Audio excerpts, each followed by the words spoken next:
Have you ever received help that felt more like a wound than a gift? To some people, money is simple. A solution, a rescue, a way to fix what is broken. But to Clara Higgins, money had always meant something more complicated. It meant control. It meant dependence. It meant someone else deciding what her struggle was worth. So when the hospital told her that Vance had paid a significant part of her mother's medical expenses, Clara did not feel relieved. Not first. Relief came later. Small, quiet, almost ashamed of itself. But the first thing she felt was anger. Sharp, hot, immediate. Because Ethan had crossed a line she had never given him permission to approach. Clara sat frozen in her small Manhattan apartment, the phone still pressed against her ear. The woman from the hospital continued speaking, but the words blurred together. Payment processed. Outstanding balance reduced. Authorized this evening. Ethan Vance. That name echoed louder than everything else. Ethan Vance. The man who had sat across from her hours earlier and listened to her talk about dignity. About sacrifice. About fighting for her life one bill at a time. The man who had looked at her as if he understood. And then, without asking, had quietly used his money to step into the most private part of her life. Her mother's health. Her family struggle. Her independence. Miss Higgins. The hospital employee's voice pulled Clara back. She swallowed. Her throat felt tight. Yes. Do you have any questions about the payment? Clara almost laughed. Questions? She had hundreds. But none the woman on the phone could answer. Why would he do this? Who told him he could? Did he think this made him kind? Did he think she would be grateful? Did he think she was another problem he could solve from a penthouse window? No, Clara said quietly. Then, after a moment, added, Thank you for calling. She ended the call before her voice could break. The apartment fell silent. Too silent. The kind of silence that waits for a person to fall apart. Clara stared at the phone in her hand. The screen had gone dark. Her reflection stared back.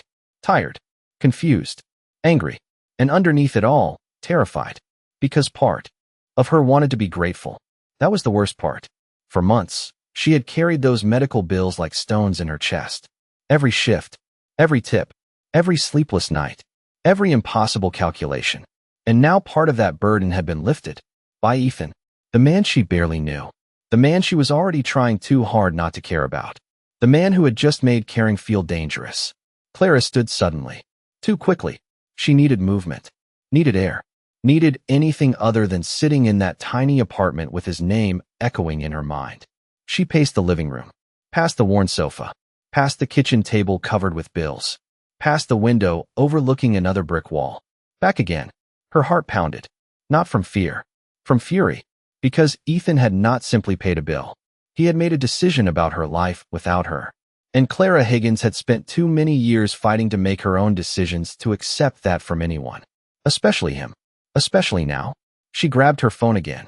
Her thumb hovered over his name. She didn't know how she had saved it. Only that she had. Ethan. No last name. That made her angrier somehow. Too personal. Too familiar. Too soon. For several seconds, she stared at the screen. Then pressed call. Across Manhattan, Ethan Vance stood alone in his penthouse, watching the city lights shimmer below. When his phone rang, he looked down. Clara. For one brief, foolish second, something in him softened. He thought perhaps she was calling about dinner. About the conversation. About the possibility he had left between them. Then he answered. Clara. Her voice came through cold enough to cut glass. What did you do? Ethan went still. And just like that, he understood. The night was not over. The storm had only begun. For several seconds after Clara's question, neither spoke. The silence stretched across the phone line. Heavy. Dangerous. Across Manhattan, Ethan stood motionless beside the windows of his penthouse. The city glittered beneath him. A kingdom of lights. A kingdom he controlled. Yet somehow, in that moment, he felt less powerful than ever. Because he recognized Clara's tone immediately. And he knew exactly why she was calling. What did you do? The question echoed in his mind. Not confused. Not curious. Angry. Very angry. Ethan slowly exhaled. I assume the hospital called. The answer only made things worse. Clara stopped pacing. Assume. Her voice sharpened. You knew they were going to call. Ethan closed his eyes briefly. This conversation was unfolding exactly the way Nathan warned him it would. Unfortunately, Nathan was usually right. I didn't know when they would call. That's not the point. No. Ethan admitted quietly. It isn't. The honesty caught Clara off guard. For about half a second. Then the anger returned. Stronger. Because Ethan sounded calm. Reasonable. And somehow that felt infuriating. Why would you do that? The question burst out before she could stop it. Months of exhaustion sat behind those words. Years of independence. Years of refusing help. Years of surviving. Ethan walked slowly across the penthouse. One hand resting against the back of a chair. Searching for the right answer. Unfortunately, the truth sounded much worse than the lie. Because the truth was simple. He had heard Clara talking about her mother. About the bills. About the impossible choices. And he had wanted to help. That was it. No strategy. No expectation. No hidden agenda. Just instinct. A dangerous instinct. One he was beginning to realize Clara absolutely hated. You were struggling. The moment the words left his mouth, Ethan regretted them. Immediately. Too late. Across town, Clara froze. The sentence hit like a slap. Not because it was cruel. Because it was true. And truth delivered by the wrong person can hurt more than lies. I know I was struggling. Her voice dropped lower. Colder. I live my life, Ethan. The use of his first name should have sounded personal. Instead it sounded like a warning. A very serious warning. You don't get to decide what I need. Ethan leaned against the window. Listening. Because interrupting now would be a mistake. Possibly a fatal one. You don't get to hear one conversation and suddenly become responsible for fixing everything. The words landed one after another. Precise. Controlled. Yet underneath them lived something deeper. Fear. The realization struck Ethan immediately. This wasn't really about the money. Not entirely. This was about something older. Something bigger. Something that existed long before he walked into her life. I wasn't trying to fix you. Clara laughed. The sound held no humor whatsoever. Really? A pause. Then, because from where I'm standing, that's exactly what it looks like. The apartment suddenly felt too small. Too hot. Too crowded. Clara pressed a hand against her forehead, trying to calm herself. Failing. Because the worst part wasn't that Ethan had paid. The worst part was that a tiny part of her felt relieved. And that made her furious. She had worked so hard to carry everything herself. To survive on her own terms. To earn every step forward. Now Ethan had walked in and erased part of the burden. Without asking. Without permission. Without understanding what that burden meant. Across the city, Ethan stared into the darkness. For perhaps the first time since becoming CEO, he genuinely didn't know what to say. In business, every problem had a solution. Every conflict had leverage. Every obstacle had a strategy. Not this. This was different. Because Clara wasn't angry about money. She was angry about dignity.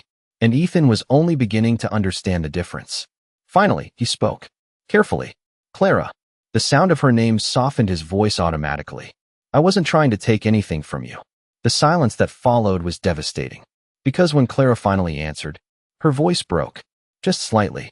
Only enough for him to notice. You don't understand. 3 words. Quiet. Painful. Honest. And somehow they hurt more than anything else she had said. Because for the first time since they met, Ethan realized she might be right. The silence lingered after Clara's words. You don't understand. Across Manhattan, Ethan remained standing beside the windows of his penthouse. For the first time in a very long time, he felt completely unprepared. Not for a meeting. Not for a negotiation. For a conversation. Because every instinct told him Clara was talking about something much larger than a hospital bill. And he had no idea how to reach it. Then help. Me understand. The request came quietly. Without defensiveness. Without pride. Clara closed her eyes. The sincerity in his voice made everything harder. It would have been easier if he were arrogant. Easier if he were dismissive. Easier if he acted like every wealthy man she had ever met. Instead, Ethan kept making the situation complicated by sounding genuine. You want to understand? Her voice trembled slightly. Not from fear. From emotion. Fine. She sat down at the kitchen table. The same table covered with unpaid bills. The same table where she had spent countless nights trying to solve impossible math problems with impossible numbers. You know what happens when people help. Ethan listened. Sometimes they expect gratitude. A pause. Sometimes they expect loyalty. Another. Sometimes they expect access. The words grew sharper. Sometimes they expect you to remember forever that they saved you. Ethan frowned. The thought disturbed him. Because none of those things had crossed his mind. Not once. I don't expect anything. Clara laughed bitterly. Maybe not today. The sentence landed harder than she intended. But she didn't stop. Couldn't stop. Years of frustration had finally found a target. A safe target. A person she cared about enough to disappoint. And that realization alone should have terrified her. Instead, it fueled her anger. My entire life, I've worked for everything I have. She stared at the stack of bills. The rent notices. The medical statements. The reminders. The evidence of a life constantly balancing on the edge. I know exactly how much every dollar costs me.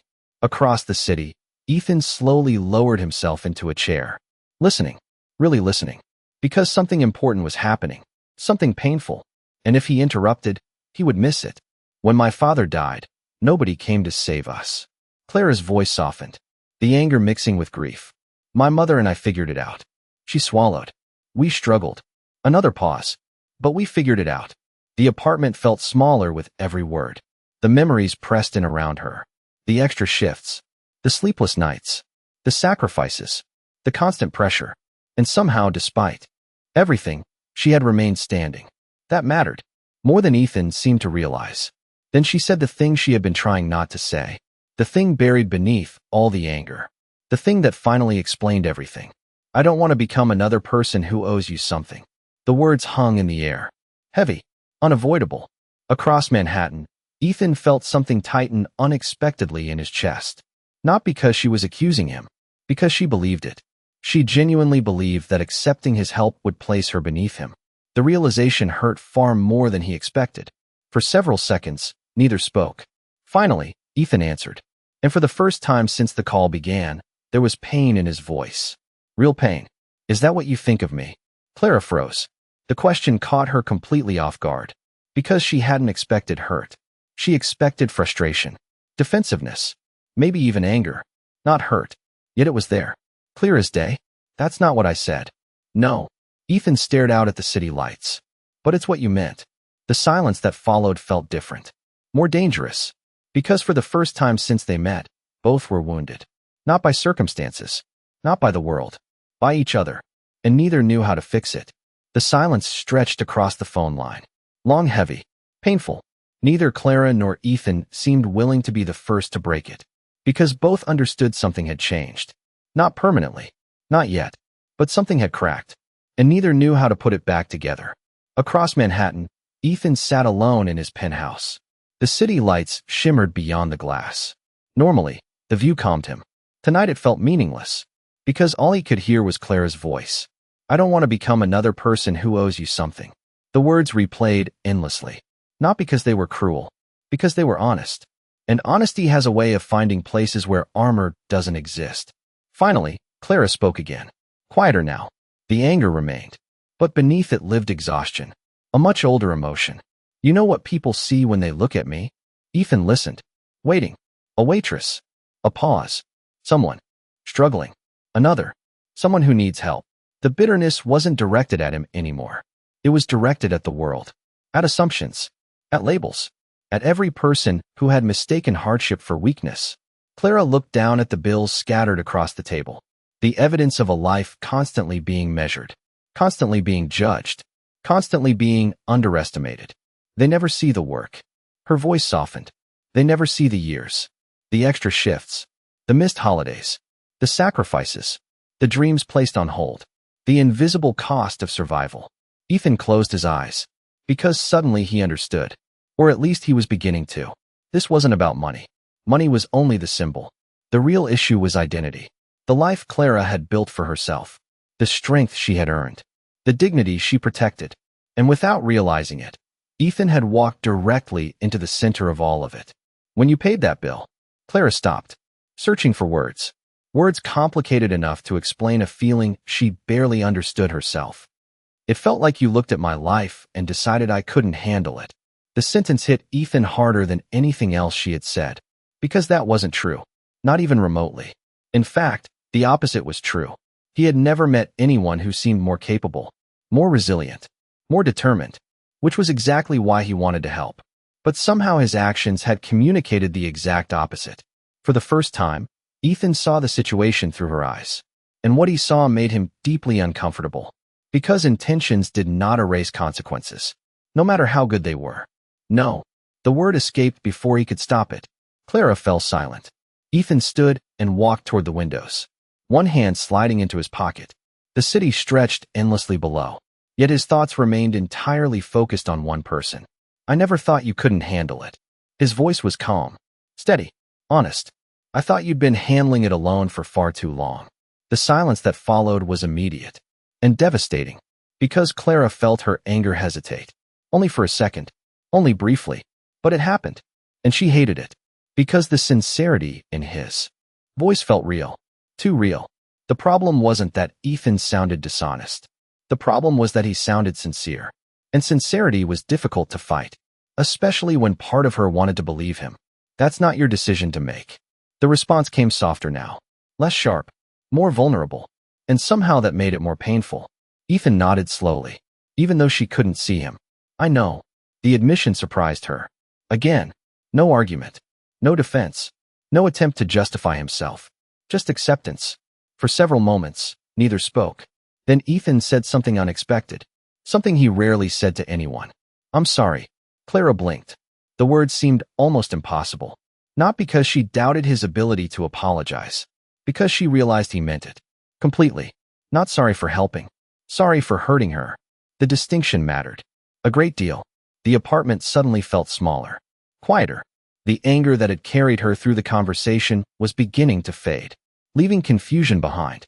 And confusion was much harder to manage, because confusion required honesty. Finally, Clara lowered her eyes toward the bills, toward the life she had fought so hard to maintain, toward the evidence of why this mattered so much. I don't know what to do with this. The confession escaped before she could stop it. A tiny crack in her armor, a tiny glimpse behind the anger. Across the city, Ethan heard it immediately. The exhaustion, the fear, the vulnerability. And for the first time all night, he realized something. Neither of them was really arguing about the payment anymore. They were arguing about trust, about boundaries, about whether two people from completely different worlds could ever truly understand each other. And that question was far more dangerous than any hospital bill, because neither of them knew the answer. Finally, Clara looked at the phone, her hand trembling slightly. The conversation had exhausted her. Emotionally, mentally, completely. Ethan. His name sounded different now. Not angry, not warm, just tired, very tired. Maybe we should stop talking tonight. The words landed like a door quietly closing. Not slammed, not locked, just closed. For now, Ethan stared out at the Manhattan skyline. The city felt colder than before. Yet he understood, because for once, pushing harder would only make things worse. Okay. A simple answer. A painful one, but the right one. Another silence followed. Neither moved to hang up. Neither knew how. Because despite everything, neither wanted this to be the last conversation. And that realization frightened them both. After the call ended, Ethan remained exactly where he was, standing beside the floor-to-ceiling windows of his penthouse. The city stretched endlessly beneath him. Millions of lights, millions of lives, millions of problems. Normally, that view reminded him how much control he possessed. Tonight it reminded him of something else. How completely powerless he felt. The phone remained in his hand. Dark, silent, final. He stared at it for several seconds before setting it down on a nearby table. The conversation replayed immediately. Every word, every pause, every moment, especially the painful ones. You don't understand. I don't want to become another person who owes you something. The memories circled endlessly. For years, Ethan had solved problems. That was what he did. That was who he was. Someone needed help? Fix it. A business in trouble? Fix it. A crisis emerging? Fix it. Yet somehow, the more he tried to help Clara, the worse things became. The realization was deeply unsettling, because he genuinely could not remember the last time a good intention had failed this badly. Across town, Clara sat alone at her kitchen table. The bills remained scattered around her. The hospital balance remained reduced. Nothing had changed, and yet everything felt different. She rubbed her forehead, exhausted. Part of her felt guilty. Another part remained furious. Neither side seemed interested in surrendering. Meanwhile, across Manhattan, Ethan finally did something unusual, something he rarely did. He called Nathan. The phone rang twice. Then, this better be a billion-dollar emergency. Nathan's voice carried the sleepy irritation of a man who had been interrupted after midnight. Normally, Ethan would have ignored it. Tonight, he didn't have the energy. I need advice. Silence. Complete silence. Then, I'm sorry. Nathan sat upright immediately. What? I need advice. Another pause. Longer this time. Ethan. Nathan sounded concerned now. Are you injured? No. Being blackmailed? No. Nathan frowned. Then why are you asking me for advice? Despite everything, Ethan almost smiled. Because Nathan had a point. A very good point. For years, Ethan preferred solutions over conversations. Now he suddenly found himself needing both. It's Clara. Immediately, Nathan understood. Of course it was Clara. Nothing else would have produced this tone. Nothing else would have convinced Ethan Vance to voluntarily ask another human being for emotional guidance. Nathan leaned back against the couch. Tell me what happened. 10 minutes later, Ethan finished explaining. The dinner. The payment. The phone call. The argument. The silence. Everything. Nathan listened without interruption. A dangerous sign. Because when Nathan stopped interrupting, it usually meant he was thinking. And when Nathan was thinking, uncomfortable truths often followed. Finally, you really don't understand, do you? The words landed softly. Not judgmental. Just honest. Ethan frowned. Apparently not. Nathan sighed, searching for the best way to explain something Ethan had never experienced. You grew up differently. Ethan remained silent. You've had money for so long that you don't realize what independence means to someone who had to fight for every inch of it. The sentence lingered. Nathan continued. For Clara, paying those bills isn't just about healthcare. It's proof. Proof of what? Nathan answered immediately. That she can survive. The simplicity of the statement surprised Ethan, because suddenly he could see it. Not perfectly, but enough. Nathan continued. You saw someone carrying a burden. She sees someone carrying her own weight. The distinction hit harder than Ethan expected, because both perspectives were true, and somehow that made everything worse. I wasn't trying to take that from her. I know. Nathan's voice softened. That's the problem. Ethan looked toward the city, confused. What does that mean? Nathan laughed. Quietly. Because the answer was painfully obvious. You're judging yourself by your intentions. A pause. She's judging you by the impact. The room fell silent. The truth landed with uncomfortable precision. Intentions. Impact. Not the same thing. Not even close. For years, Ethan had been fortunate enough that those two things usually aligned. This time they hadn't. And Clara was paying the emotional price for it. Nathan stood and walked toward his own apartment window. The city looked different from here. Smaller. More human. Listen carefully. Ethan did. Because Nathan almost never used that tone. Clara isn't protecting her money. A pause. She's protecting herself. The words settled heavily into the silence. For the first time since the argument began, something clicked. Not a solution. Not a strategy. An understanding. Small. Incomplete. But real. And suddenly Ethan realized something. The payment wasn't the mistake. The mistake was believing he had the right to decide for her. Even when his heart had been in the right place. The realization hurt. Because it meant Clara had been right. At least partly. Across the city, Clara sat alone in her apartment. Across Manhattan, Ethan stood alone in his penthouse. Neither sleeping. Neither happy. Both replaying the same conversation. Both missing the connection they had built. And both too stubborn to admit it. The next morning, Manhattan continued exactly as it always did. Traffic filled the streets. Coffee shops opened before sunrise. People hurried toward jobs they loved. Jobs they hated. Jobs they simply endured. The city moved forward. Indifferent to heartbreak. Indifferent to confusion. Indifferent to two people spending far too much time thinking about each other. At 6:30 in the morning, Clara Higgins was already awake. Not because she wanted to be. Because she hadn't slept. Every time she closed her eyes, the same memories returned. The dinner. The laughter. The argument. The hospital call. Ethan's voice. Nathan would have called it progress. Clara called it a disaster. She stood in front of her apartment mirror fastening her waitress uniform. The familiar routine usually helped. Today it didn't. Because every thought seemed to lead back to the same place. Back to Ethan. Back to the man she was determined to avoid. Across Manhattan, Ethan Vance was having a similar problem.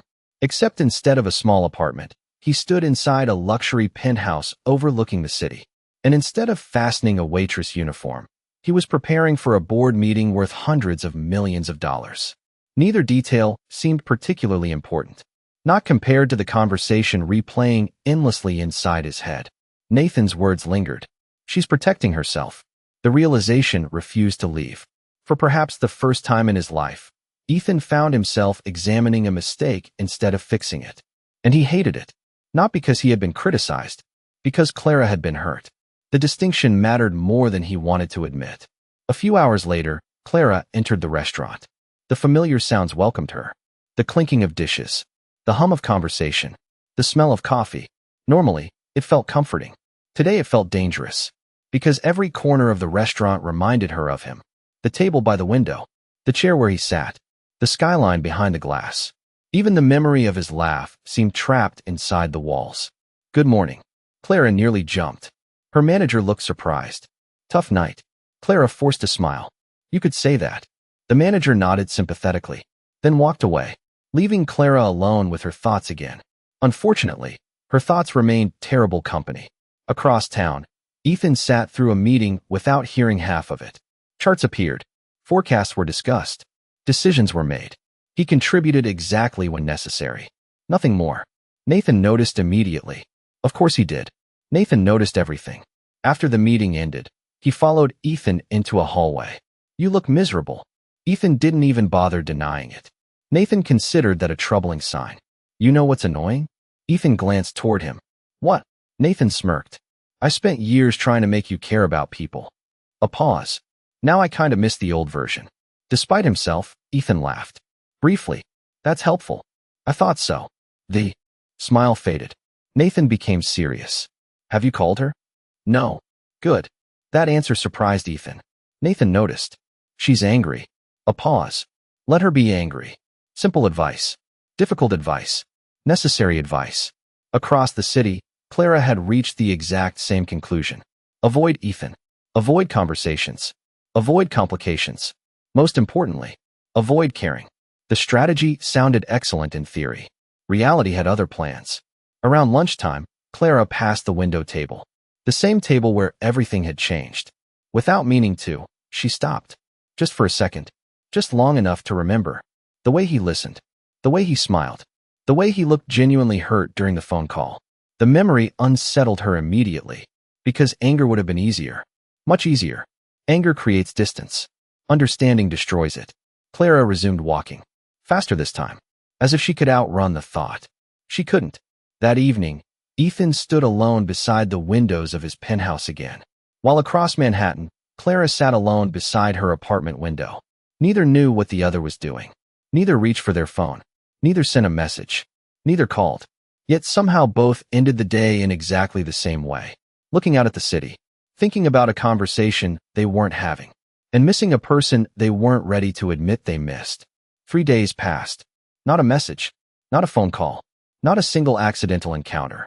And somehow, that felt worse. For Clara, the silence should have been a victory. She had wanted distance. Needed distance. Demanded distance. Now she had it. So why did it feel so disappointing? The question followed her everywhere. Through work. Through subway rides. Through sleepless nights. Like a song she couldn't stop hearing. Across Manhattan, Ethan was asking himself similar questions. Although he would have denied it if anyone asked. Especially Nathan. Unfortunately, Nathan asked anyway. Frequently. And with great enthusiasm. On Thursday morning, Ethan entered his office carrying a cup of coffee. Nathan was already there. Waiting. Which immediately felt suspicious. "You have that look." Ethan stopped. "What?" "Look." Nathan smiled. "The one that means you're pretending not to check your phone." Ethan looked down at the device in his hand. Then back at Nathan. "You're impossible." "Correct." Nathan seemed delighted by the confirmation. Ethan walked past him, trying unsuccessfully to end the conversation. Nathan followed. "Naturally." "So?" "No. You don't even know the question." "I know the topic." Nathan laughed. "Fair. Very fair." Several blocks away, Olivia Reed sat inside a quiet corner office at the headquarters of the newspaper where she worked. Unlike Ethan and Clara, Olivia had spent the past 3 days focused on something entirely different. The accident. More specifically, the accident that killed Ethan's mother 15 years earlier. At first, she had only looked into it out of curiosity. A journalist's habit. Nothing more. Then Ethan mentioned that some details never made sense. That comment had stayed with her, refusing to disappear. And Olivia had learned long ago that instincts were worth listening to, especially the uncomfortable ones. Her desk was covered with documents, old newspaper clippings, archived reports, insurance records, public statements. Most of it confirmed the official story. Single vehicle accident, wet road conditions, loss of control, tragic but straightforward. Case closed. Except one thing bothered her. One tiny detail. A detail so small most people would never notice it. Olivia stared at a scanned police report, then read it again. And again. The same sentence caught her attention every time. Witness statement attached. Her eyes narrowed. Interesting. Very interesting. Because there was a problem. According to every major news article published after the accident, there had been no witnesses. That fact had been repeated for years. Repeated often enough that it became accepted truth. Yet here it was, printed clearly inside an original report. Witness statement attached. Olivia immediately sat straighter. The familiar rush of adrenaline arrived. The feeling journalists live for. The moment a story begins pushing back. She opened another file. Then another. Searching. Comparing. Cross-referencing. Minutes became an hour. An hour. Became 2. Finally she found it. Buried inside a digitized archive. A name. Not highlighted. Not important. Just another line inside a forgotten document. Yet Olivia couldn't stop staring at it. Because someone had been there. Someone had seen something. Someone whose existence had quietly disappeared from the public narrative. The realization sent a chill down her spine. Not because it proved anything. Because it raised questions. And questions have a habit of becoming dangerous. Especially when powerful people are involved. Olivia reached for her phone. Then stopped. Too early. Much too early. A good journalist follows evidence. Not excitement. Still, the discovery mattered. A lot. Meanwhile, across the city, Clara finished another long shift. As she stepped outside the restaurant, cold evening air greeted her. The skyline glowed above the streets. Beautiful. Distant. Familiar. Without thinking, her eyes drifted toward a black sedan parked across the street. Her heart skipped. Just once. A ridiculous reaction. The car wasn't Ethan's. Of course it wasn't. Yet disappointment arrived anyway. Uninvited. Unwelcome. Very real. Clara immediately became annoyed with herself, which unfortunately changed nothing. Back in her office, Olivia stared once more at the witness name on her screen. A forgotten detail. A forgotten person. A forgotten piece of history. And suddenly she knew exactly what she needed to do next. Find the witness. Because if that person was still alive, the story Ethan believed for 15 years might be about to change. And somewhere deep inside, Olivia had the unsettling feeling that this wasn't merely an old accident anymore. It was the beginning of something much bigger. On Friday night, Ethan Vance found himself standing in the exact same place for the 3rd evening in a row. The windows. Always the windows. The floor-to-ceiling glass stretched across the penthouse, offering one of the most spectacular views in Manhattan. The skyline glittered beneath the darkness. The river reflected ribbons of light. Helicopters drifted across the horizon like distant stars. Most people would have called the view breathtaking. Ethan barely noticed it. Anymore. Not tonight. Not this week. Because every time he looked at the city, he thought about one person. A waitress.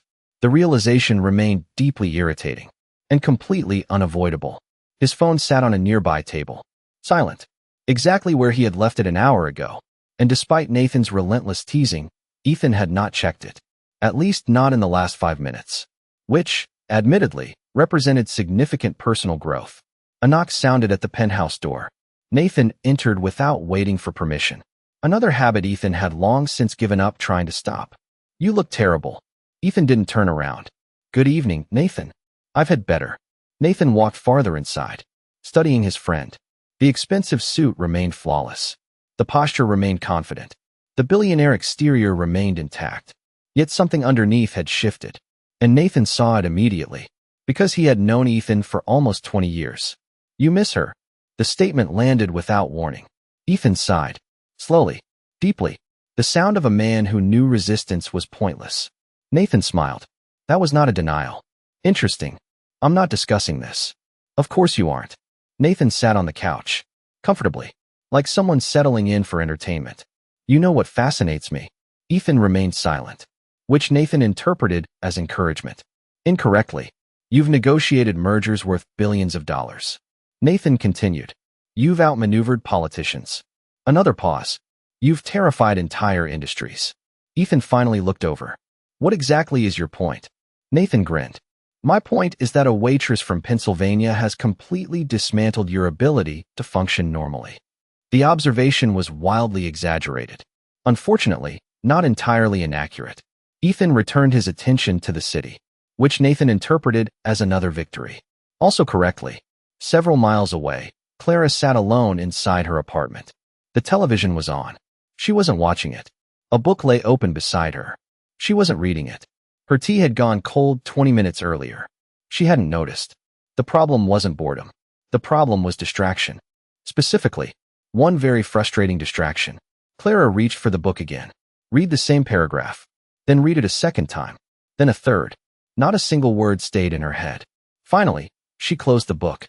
Defeated. Because pretending wasn't working. She missed talking to him. The realization arrived suddenly. Like stepping into cold water. Unpleasant. Impossible to ignore. Not the argument. Certainly not the hospital bill. She missed the conversations. The laughter. The way he listened. The way he somehow made her feel as though every thought mattered.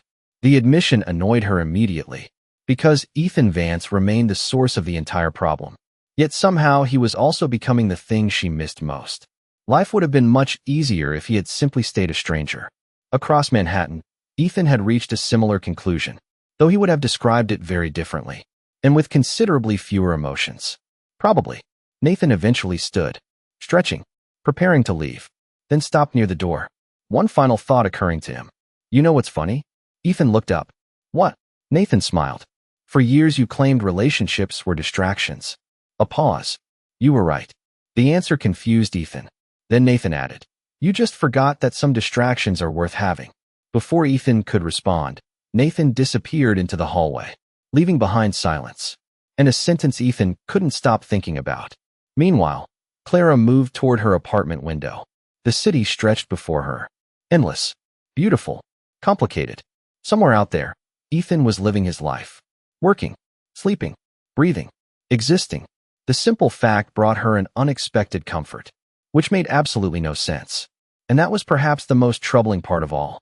Because despite the anger, despite the argument, despite the distance, neither of them seemed capable of returning to the people they had been before meeting each other. The connection remained. Invisible, unresolved, and growing stronger in the silence. Neither knew it yet, but the distance between them was about to be tested. Because elsewhere in the city, Olivia Reed had just found something she wasn't supposed to find. And by the time the truth reached Ethan, everything would begin to change. By Saturday afternoon, Clara Higgins had officially run out of ways to distract herself. She had tried work. She had tried reading. She had tried cleaning her apartment. At one point, she had even reorganized an entire kitchen cabinet. Twice. None of it worked. Because every road seemed to lead back to the same destination. Ethan. The realization was becoming increasingly annoying and increasingly impossible to deny. The restaurant was unusually busy that afternoon. Tourists, families, couples, birthday celebrations. The constant rhythm of plates, conversations, and movement created the perfect environment for avoiding personal thoughts. Or at least it should have. Unfortunately, Clara's thoughts refused to cooperate. Miss Higgins, a voice pulled her attention back. An elderly woman sat alone near one of the windows. Elegant, warm, the kind of person who reminded Clara of a favorite teacher. Can I get you anything else? The woman smiled. Actually, yes. Clara reached for her order pad. The woman laughed softly. Not that. Immediately, Clara became suspicious. Years in customer service had taught her that those words rarely led anywhere predictable. The elderly woman gestured toward the empty chair across from her table. Sit for a second. Clara blinked. That definitely wasn't normal.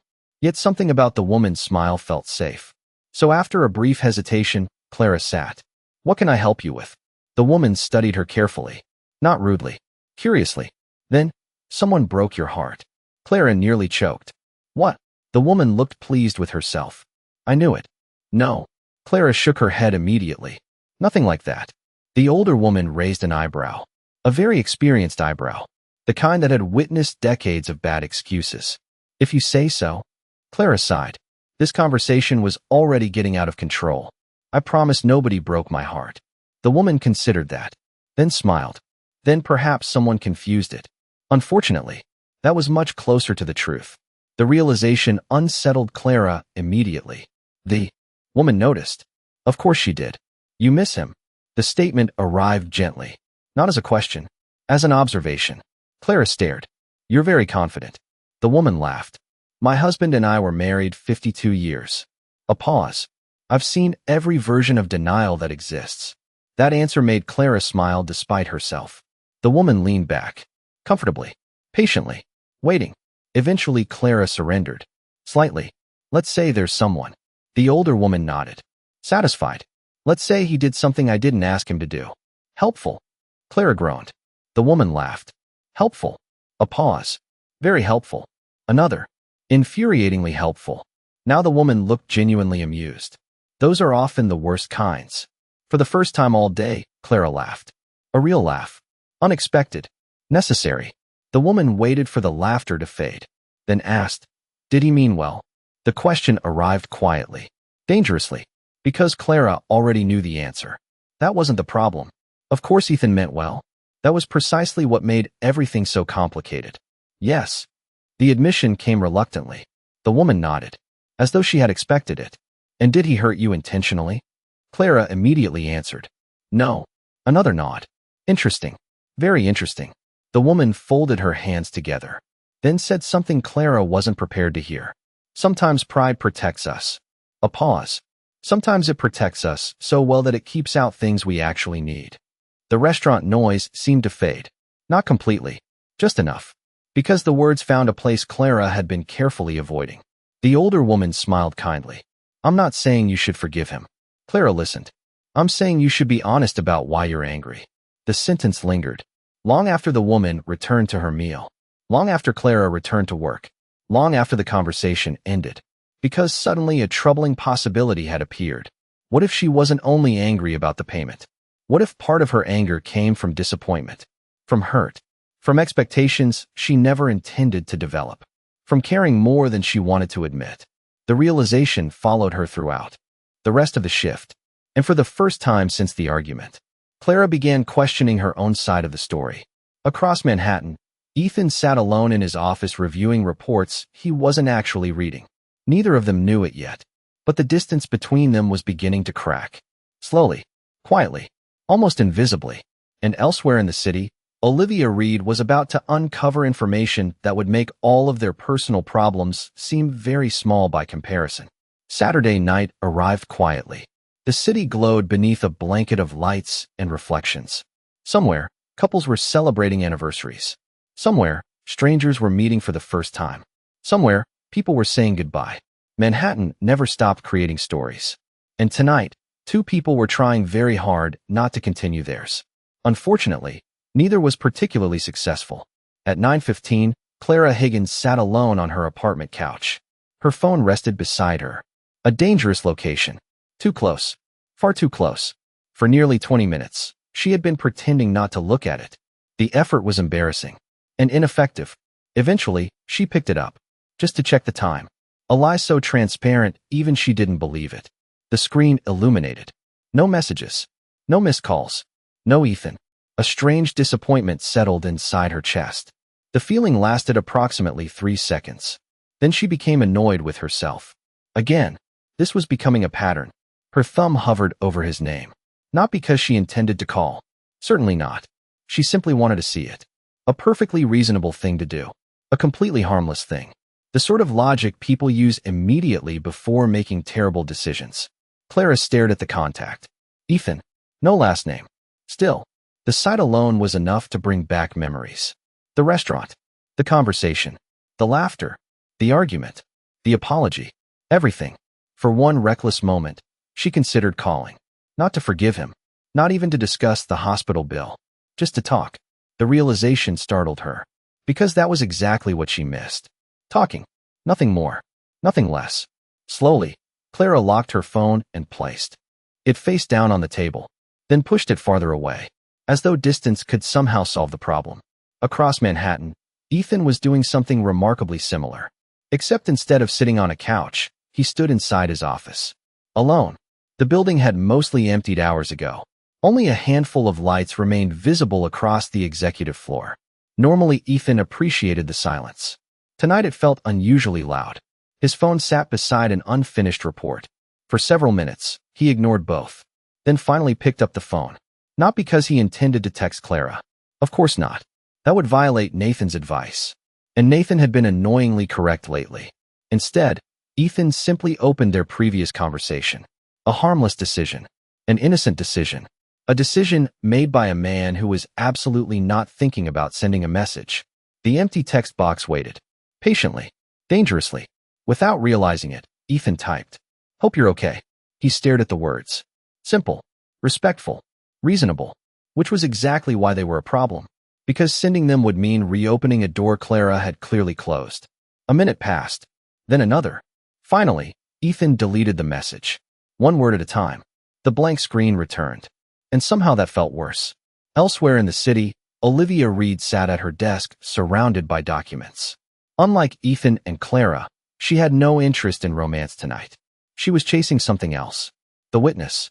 For hours she had followed old records. Archived addresses. Employment histories. Property databases. Most of the leads had gone nowhere. Dead ends. Disconnected paths. Forgotten lives.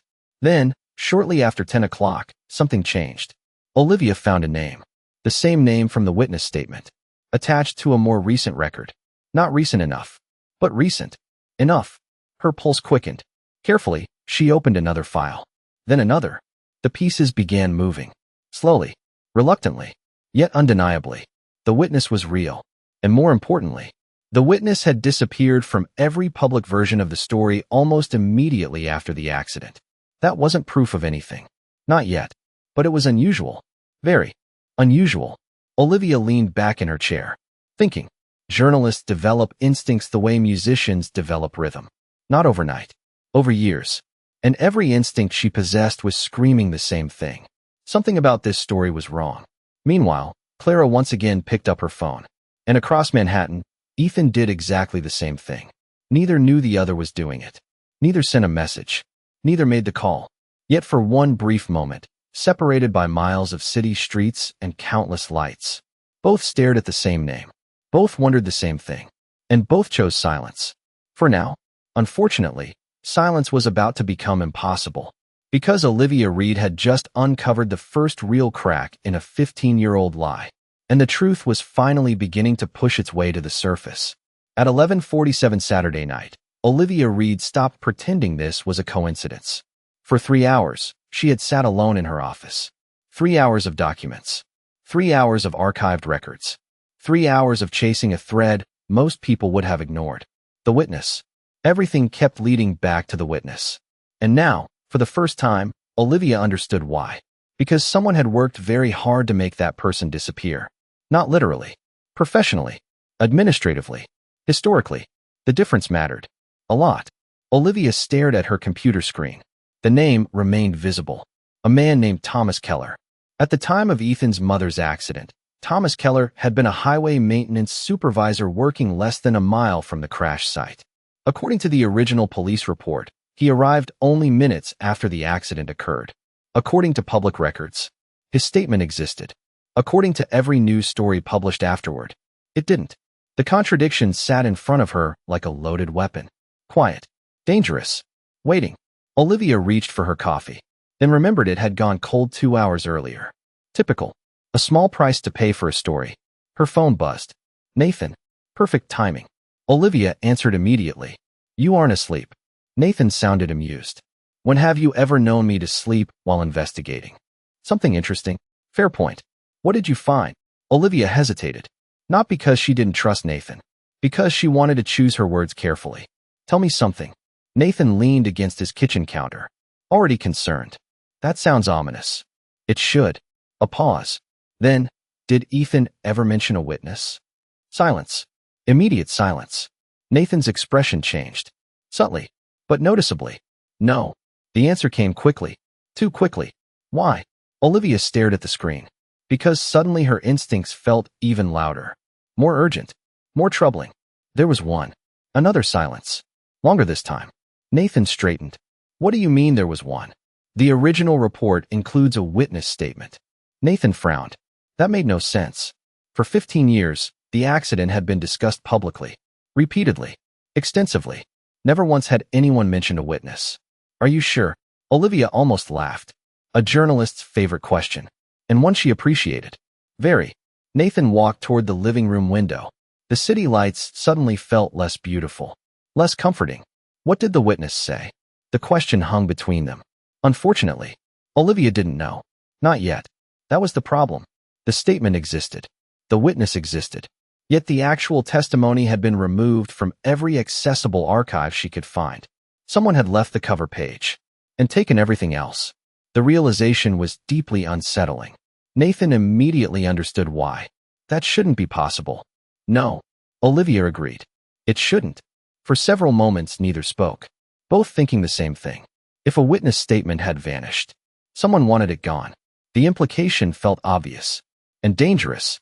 Across Manhattan, Ethan Vance remained unaware that his life was quietly beginning to unravel. He sat alone in his penthouse office, a glass of water untouched beside him, the city glowing outside, his thoughts still occupied by Clara. Ironically, because while Ethan worried about a waitress who refused his help, the biggest mystery of his life was preparing to walk through the front door. His phone rang. The sudden sound pulled him from his thoughts. Nathan, at nearly midnight. Never a good sign. Ethan answered immediately.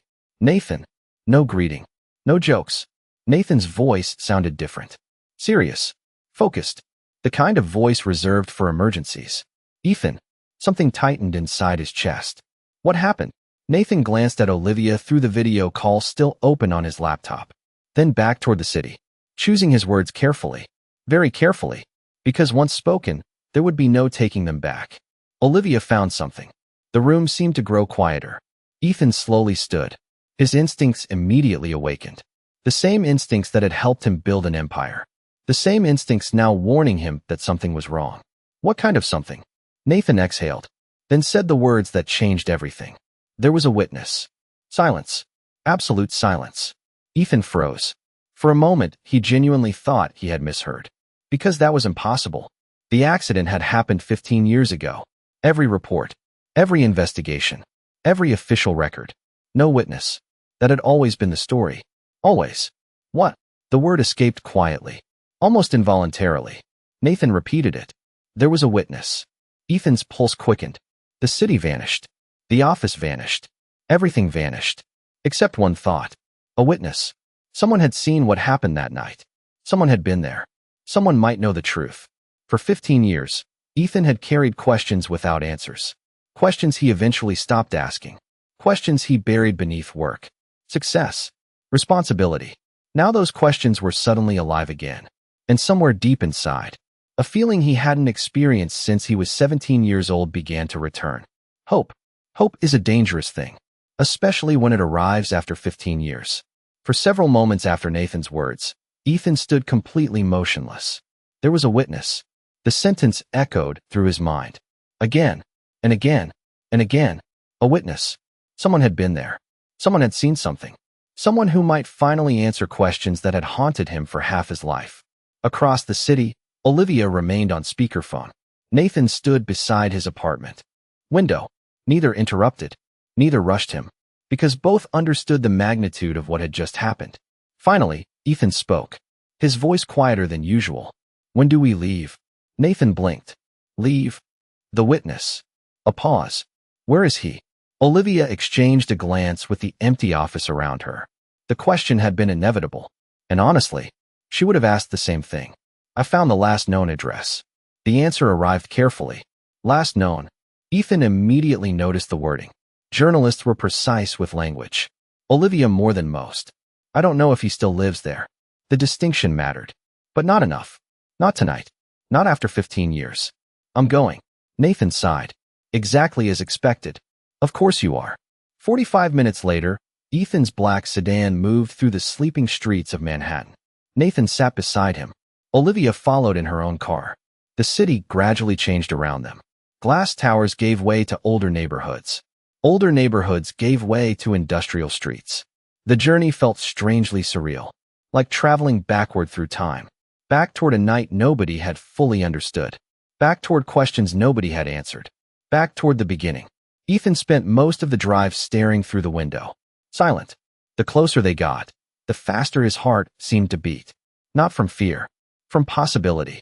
For years, he had trained himself not to hope. Hope led to disappointment. Disappointment led to pain.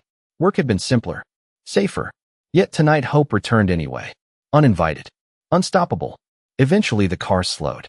Then stopped. Nathan looked outside first. Immediately, his expression changed. Not dramatically. Just enough. Ethan noticed. What is it? Nathan didn't answer right away. A bad sign.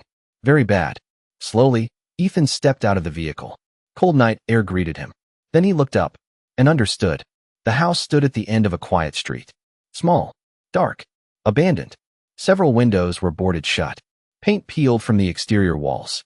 The yard had surrendered completely to weeds. Nobody had lived there in years. For several seconds, nobody spoke. Because nobody wanted to be the first.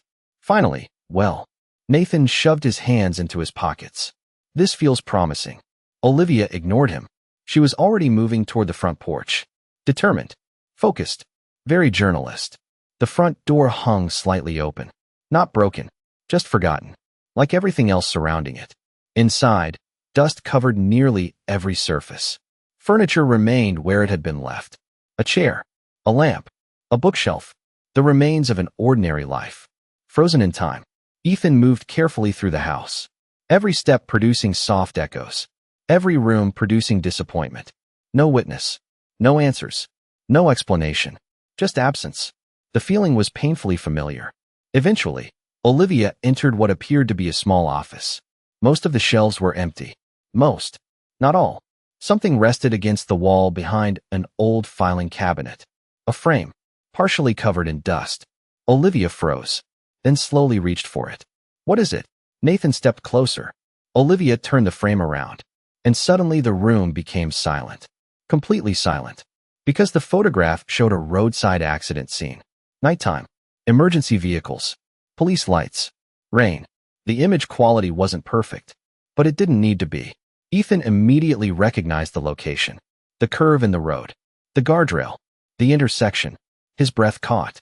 Because he knew exactly what he was looking at. The night his mother died. For several seconds, nobody moved. Nobody spoke. Then Olivia leaned closer, studying the image. Carefully. Methodically. And that's when she saw it. Something hidden near the edge of the frame. Something almost invisible. Something nobody else noticed. At first. Wait. Her voice sounded different. Sharp. Focused. Dangerous. Nathan stepped forward. What? Olivia pointed. Near the far side of the road. Partially obscured by darkness. Partially hidden behind flashing emergency lights. A vehicle. Not the damaged vehicle from the official reports. Another vehicle. A second car. The room seemed to tilt. Ethan stared at the photograph. Unable to look away. Unable to breathe. Because there it was. Clear enough to recognize. Impossible to ignore. A second car. A second vehicle. That had never appeared in any report. Never appeared in any article. Never appeared in any investigation. For 15 years, Ethan believed his mother had been alone. Now a single photograph suggested otherwise. Nathan looked at Olivia. Olivia looked at Ethan. Nobody needed to say it. The implication was obvious. Someone had hidden this. The question was why. And more importantly, who? Ethan's hands tightened around the frame. His pulse thundered inside his ears. 15 years of grief. 15 years of questions. 15 years of silence. And suddenly everything felt different. Because if there was a second car, then there was a second story.